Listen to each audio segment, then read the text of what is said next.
Olá, esse é o projeto Reta Final, uma iniciativa da Prefeitura de Fortaleza para preparar os estudantes para a prova do SAEL e do SPAES que vai acontecer no final do ano. Hoje a gente vai trabalhar o descritor de número 13, que busca identificar as marcas linguísticas que evidenciam o locutor e o interlocutor de um texto. Mais especificamente, hoje a gente vai trabalhar com a microhabilidade de reconhecer o efeito de sentido de variantes linguísticas em poemas, contos e fragmentos de romances. Tudo isso aliado à habilidade do DCR-FOR 69LP55.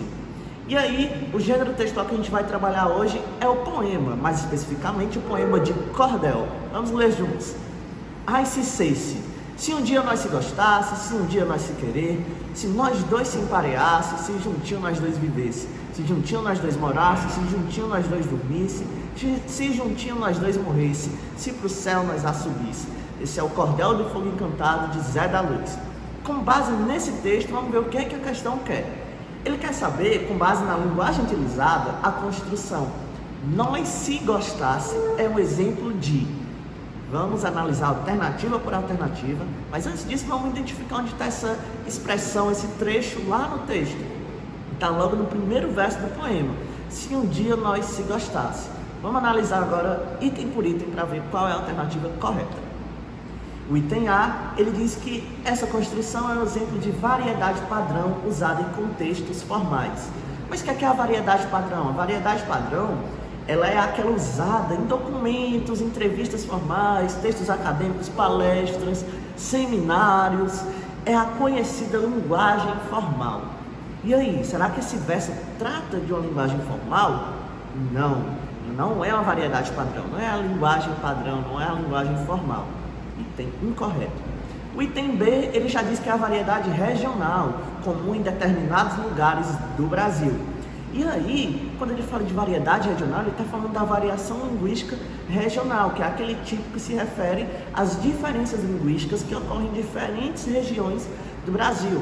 O exemplo clássico é o exemplo da macaxeira, que aqui no Ceará a gente chama de macaxeira, mas em outros estados eles chamam de aipim, de mandioca.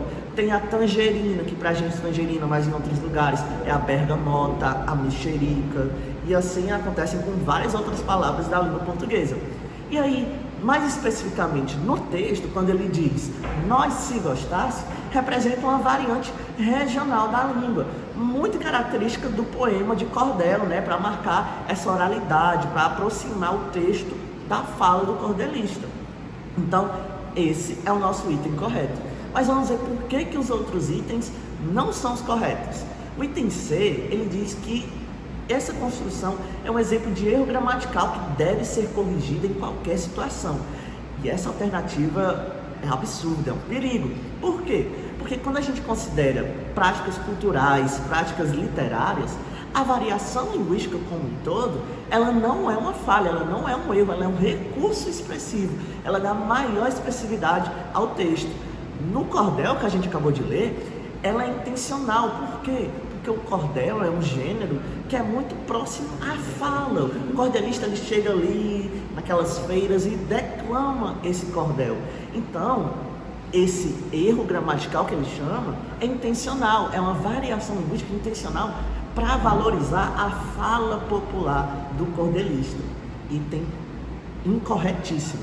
Inclusive, se você marcar essa alternativa como a correta, você pode estar acabando utilizando uma ideia de preconceito linguístico para falar da variedade linguística, para falar da variedade linguística regional. Por fim, temos o item D, que diz que é uma linguagem técnica usada em textos literários cultos. Essa linguagem técnica é aquela usada em livros didáticos, como os livros de ciências. Sabe quando a professora de ciências fala o nome de uma bactéria, fala o nome científico de um cachorro? Isso é uma linguagem técnica, é uma linguagem de uma profissão específica, de estudos acadêmicos, estudos científicos. E não é o caso do nosso texto. Então, nos resta apenas realmente o item B. Essa construção é um exemplo de variedade regional comum em determinados lugares do Brasil, especialmente aqui no Nordeste. Muito bem, alcançamos o nosso objetivo, esverdeamos o nosso objetivo de reconhecer as marcas linguísticas, reconhecer as variedades linguísticas em um texto. Até mais!